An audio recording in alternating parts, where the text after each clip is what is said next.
이재명 더불어민주당 대표에 대한 체포동의안 표결을 사흘 앞둔 상황에서 기본소득당 용해인 의원이 체포동의안에 반대한다는 입장을 공개적으로 밝혔습니다. 용 의원은 오늘 국회에서 기자회견을 열고 이번 체포동의안은 야당을 위협하고 의정활동을 위축시키려는 게 목표라며 이재명 대표 체포동의안에 부동의 의사를 밝힌다고 말했습니다. 용 의원은 그러면서 검찰총장 출신 대통령이 국정운영 전반에 걸쳐 검찰 권력을 부당하게 동원한다는 논란이 점차 커지고 있다며 체포동의안 부결을 촉구했습니다. 또 검찰에 대해서도 이 대표의 혐의에 대해 설득력을 갖춘 물증과 타당한 법리는 단 한 차례도 제시하지 못했다고 강하게 비판했습니다. 저는 이재명 대표 체포동의안에 부동의 의사를 밝힙니다.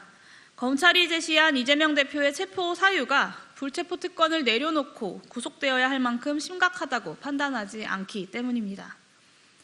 검찰은 이재명 대표의 구속영장을 청구하며 대장동 사건에 대한 배임 책임을 물었습니다. 그러나 이를 뒷받침할 설득력을 갖춘 물증과 타당한 법리는 단 한 차례도 제시되지 못했습니다.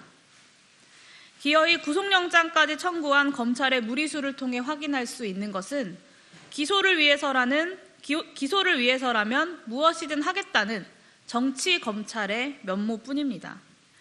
저는 이번 체포동의안은 야당을 위협하고 국회의 의정활동을 위축시키려는 데 목표가 있다고 봅니다.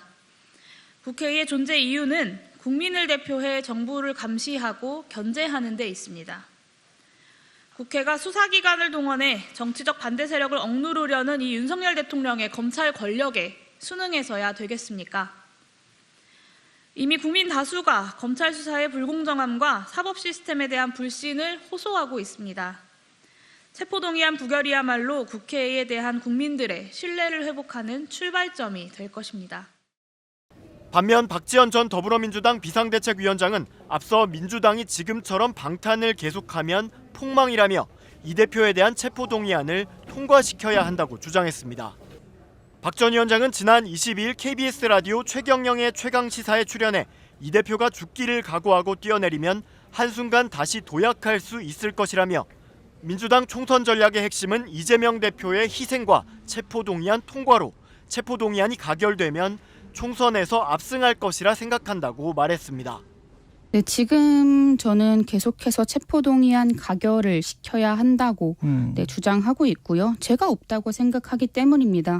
네, 지금 이재명 대표께서는 비명계 의원들 한 명 한 명 만나서 표단속한다 이런 기사 나오고 있는데 그러지 마시고 더 당당하게 나가시는 모습을 보여주셨으면 좋겠는 겁니다. 예, 총선은 좀 걱정되세요? 지금 상황은? 지지율과 관련해서도 그렇고. 총선 같은 경우는 사실 이제 지금처럼 방탄을 계속하면 폭망이죠. 특히 이제 수도권 같은 경우는 121석 중에 민주당이 103개를 가지고 있는데 절반을 얻을 수 있을까라는 생각도 들거든요. 그러니까 민주당 총선 전략의 핵심은 이재명 대표의 희생 또 이제 체포동의안 통과입니다. 그러니까 체포동의안 가결이 되면 저는 압승이라고 생각하고요. 그러니까 영장이 기각되든 혹은 구속이 되든 그 어떤 경우에도 민주당은 총선에서 압승할 수 있는 그 전략 그게 이제 이번 분기점에 왔다고 보는 것입니다.